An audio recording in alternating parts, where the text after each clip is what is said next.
Ladies and gentlemen, Hallie Stille, everybody. Hallie Stille! Hi, everybody. How are you doing tonight? I'm not going to lie. I'm really nervous. I've never done this before. Honestly, no stand-up, I swear. And I'm backstage, and everyone's like, oh, don't worry, your first time's great. You just go, and you do it, and it's awesome. And this is what makes me love technology. My parents couldn't come tonight. Hi, parents. My little brother's watching on the internet at home, and I keep getting these text messages. Oh, this guy was so great. Oh, this guy was so funny. Oh, if you get booed off stage, you don't get any Christmas presents. It's just like, thanks, awesome.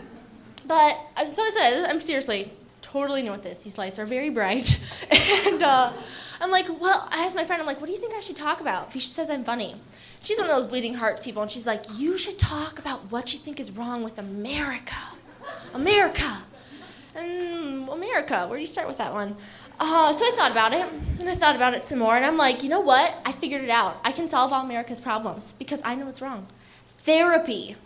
That's what it is. Seriously, America has problems just like everyone else, but we don't pay $40 an hour, or we pay $40 an hour for people to go, yeah, you're jacked up.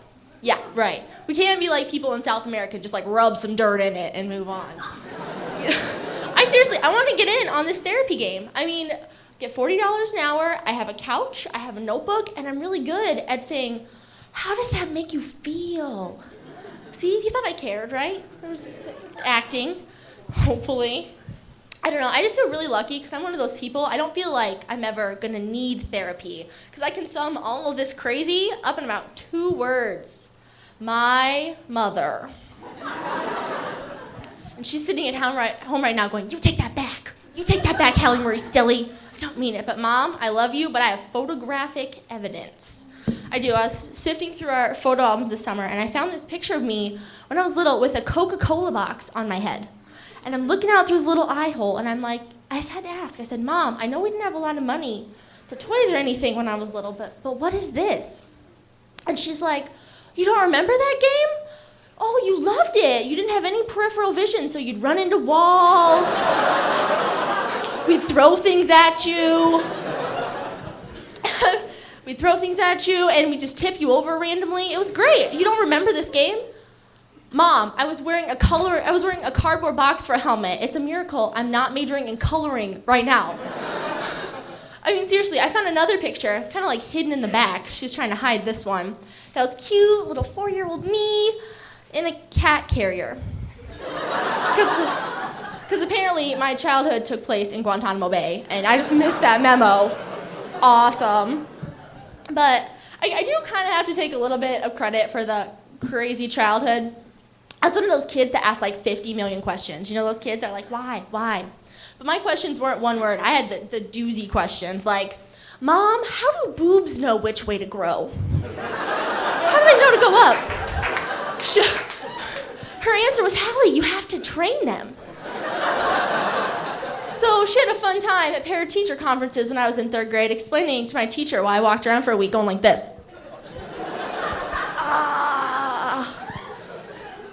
Awesome. She had another one. The one time I pushed the question barrier too far, she was like, I just got in a Cabbage Patch doll. Anybody else rock the Cabbage Patch? Show of hands. That's right. You know it's still in your basement. So I just got a Cabbage Patch doll from my grandma. I decided to test my mom's like maternal instincts to see if she was like really there for me, you know? So I started asking questions like, Mom, since I love this doll like it's my child, does that mean it's your grandchild? Do you love it? Do you want to hold it? Unfortunately, I started these questions while we were going about 70 miles an hour down the interstate. So she goes, fine, let me see it.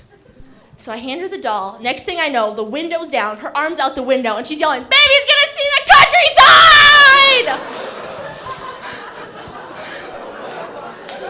I think this is the longest time I've ever been silent in my entire life.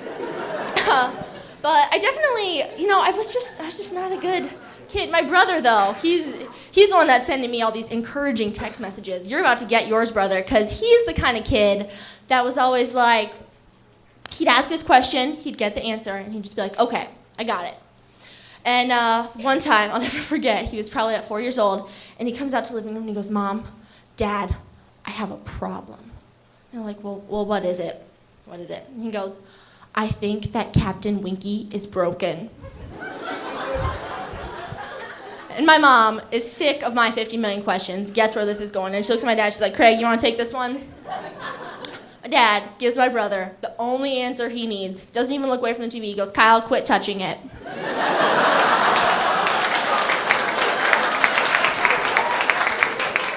All right, well, that's all I have for you tonight. The person after me actually said that they want you to cheer, Hallie, Hallie, really loud when they come out. So if you could work on that, let's practice. Ready?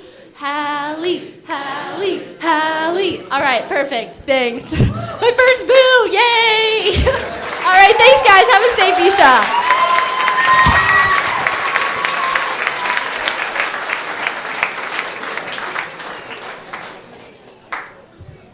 One more time for Hallie.